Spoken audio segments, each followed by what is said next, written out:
पुरी के निकट एक छोटे से गांव में गंगा नाम की एक वृद्ध महिला रहती थी। उम्र इतनी अधिक हो चुकी थी कि कमर झुक गई थी, घुटनों में दर्द हमेशा बना रहता था और आंखों की रोशनी भी कमजोर पड़ चुकी थी। फिर भी हर सुबह सूरज निकलने से पहले उनकी आंखें खुल जाती थी। वे लाठी का सहारा लेकर मंदिर तक जाती, जहां भगवान जगन्नाथ जी की मूर्ति विराजमान थी। मूर्ति के सामने बैठते ही उनके चेहरे पर ऐसी चमक आ जाती, मानो उन्हें संसार का सबसे बड़ा खजाना मिल गया हो। बड़े प्रेम से कहती, जय जगन्नाथ मेरे लल्ला, आज रात ठीक से सोए थे ना? देखो मैं तुम्हारे लिए खिचड़ी बनाकर लाई हूँ। गांव के लोग अक्सर उनकी बातें सुनकर मुस्कुरा देते।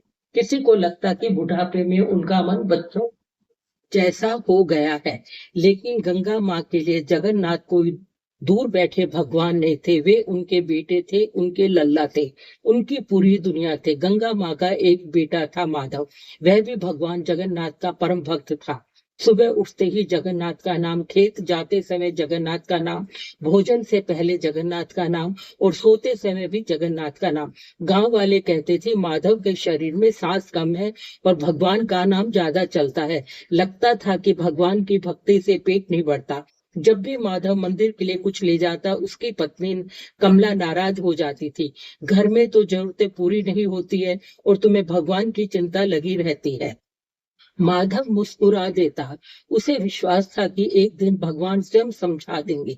हर दिन गंगा माँ अपने कांपते हाथों से थोड़ी सी खिचड़ी बनाती थी। उसमें नए महंगे मसाले होते थे, नए घी की भरमार, बस थोड़ा चावल, थोड़ी दाल और प्रेम का अथाह सागर। खिचड़ी तैयार होने पर वे उसे भगवान के सामने रख देती थी और कहती थी, लल्ला गरम है, धीरे धीरे खाना। एक दिन कमला ने यह दृश्य देखा, हंस पड़ी। अम्मा, मंदिर में रोज 56 भोग लगता है, भगवान आपकी खिचड़ी खाने आएंगे क्या? गंगा माँ ने शांत स्वर में कहा, दुनिया उन्हें भगवान मानती है बेटी, लेकिन मेरे लिए वह मेरा बच्चा है। कमला ने बात को मजाक में समझकर टाल दिया, लेकिन उसी क्षण भगवान जगन्नाथ के होठों पर एक अदृश्य मुस्कुराहट खिल उठी। कुछ समय बाद माधव को काम के सिलसिले में कई दिनों के लिए दूसरे गांव जाना पड़ा। जाते समय उसने कमला से कहा, मेरी माँ का ध्यान रखना। माधव के जाते ही घर का वातावरण बदलने लगा। पहले दिन सब सामान्य रहा, दूसरे दिन गंगा माँ को भोजन देर से मिला, तीसरे दिन कमला उन्हें खाना देना ही भूल गई। कई बार उन्हें बचा खुचा भोजन दे दिया जाने लगा। कभी कभी तो कुछ भी नहीं मिलता था। गंगा माँ शिकायत नहीं करती थी, वे चुपचाप अपने भगवान के सामने बैठ जाती थी और कहती, लल्ला आज शायद सब व्यस्त हैं, कोई बात नहीं। दिन बीतते गए, अपमान बढ़ता गया, लेकिन उनकी भक्ति कम नहीं हुई। एक रात मौसम अचानक बिगड़ गया। काले बादलों ने आकाश को ढक लिया। कुछ ही देर में मूसलधार वर्षा शुरू हो गई। उसी दिन गंगा माँ को तेज बुखार भी था, शरीर कांप रहा था। उन्होंने कमला से विनती की, बेटी आज बहुत ठंड लग रही है, क्या मैं अंदर वाले कमरे में सो जाऊं? कमला ने कठोर स्वर में कहा, अंदर बच्चे सोते हैं, आप बाहर वाले छप्पर में सो जाइए। गंगा माँ ने कुछ नहीं कहा, धीरे धीरे बाहर चली गई। बारिश का पानी टपक रहा था, ठंडी हवा उनके शरीर को चीर रही थी। वे एक कोने में सिकुड़ कर बैठ गई। दोनों हाथ जोड़कर उन्होंने आसमान की ओर देखा। लल्ला आज बहुत दर्द हो रहा है, अगर सच में मेरी सुनते हो तो आज रात मेरे पास बैठ जाना। उसी समय श्रीनाथ जगन्नाथ जी के मंदिर में रात्रि भोग की तैयारी चल रही थी। सोने की थालियों में तरह तरह के व्यंजन सजाए जा रहे थे, लेकिन आश्चर्य की बात यह थी कि भगवान का मुखमंडल प्रसन्न नहीं दिख रहा था। पुजारी भी हैरान थे। उधर उसी रात पुरी के राजा को एक अद्भुत स्वप्न आया। उन्होंने देखा कि स्वयं भगवान जगन्नाथ उनके सामने खड़े हैं, लेकिन उनके वस्त्र भीगे हुए हैं और आंखों में करुणा भरी हुई है। राजा घबरा गए। प्रभु क्या अपराध हो गया है? भगवान ने कहा, राजा मेरी माँ ठंड से कांप रही है। राजा स्तब्ध रह गए। आपकी माँ? भगवान की आवाज भर्रा गई। हाँ, जिसने मुझे अपने बेटे की तरह प्यार किया, जो आज भी मुझे लल्ला कहकर बुलाती है। जब मेरी माँ दुख में है तो मैं महलों के भोग को कैसे स्वीकार करूं? अब मुझसे प्रतीक्षा नहीं होती। मेरी माँ मुझे पुकार रही है, मैं उसके पास जा रहा हूँ। स्वप्न समाप्त हो गया। उधर गंगा माँ की झोपड़ी के बाहर किसी के कदमों की आहट सुनाई दी। बारिश के बीच कोई उनकी ओर बढ़ रहा था। फिर दरवाजे पर दस्तक हुई। माँ दरवाजा खोलो ना, गंगा माँ चौंक उठी। यह आवाज कितनी परिचित थी। उन्होंने कांपते हाथों से दरवाजा खोला। सामने एक सांवला सुंदर बालक खड़ा था।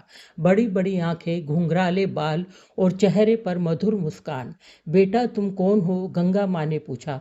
बालक ने मुंह फुलाकर कहा, अरे माँ, रोज मुझे खिचड़ी खिलाती हो, रोज मुझे लल्ला कहती हो, और आज पूछ रही हो कि मैं कौन हूँ।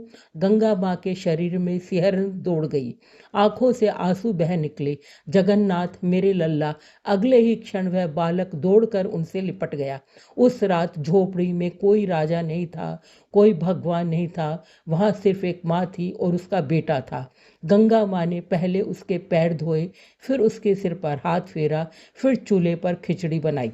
भगवान जगन्नाथ बच्चे की तरह बैठकर खिचड़ी खाते रहे। खाते खाते बोले, माँ, दुनिया मुझे 56 भोग खिलाती है, लेकिन ऐसा स्वाद कहीं नहीं मिलता। गंगा माँ की आंखों से प्रेम के आंसू बहते रहे। सुबह जब राजा और सैनिक गंगा माँ की खोज करते हुए वहां पहुंचे तो झोपड़ी दिव्य सुगंध से भरी हुई थी। वातावरण में अद्भुत शांति थी और गंगा माँ के चेहरे पर ऐसा तेज था जैसा कभी पहले नहीं देखा गया था।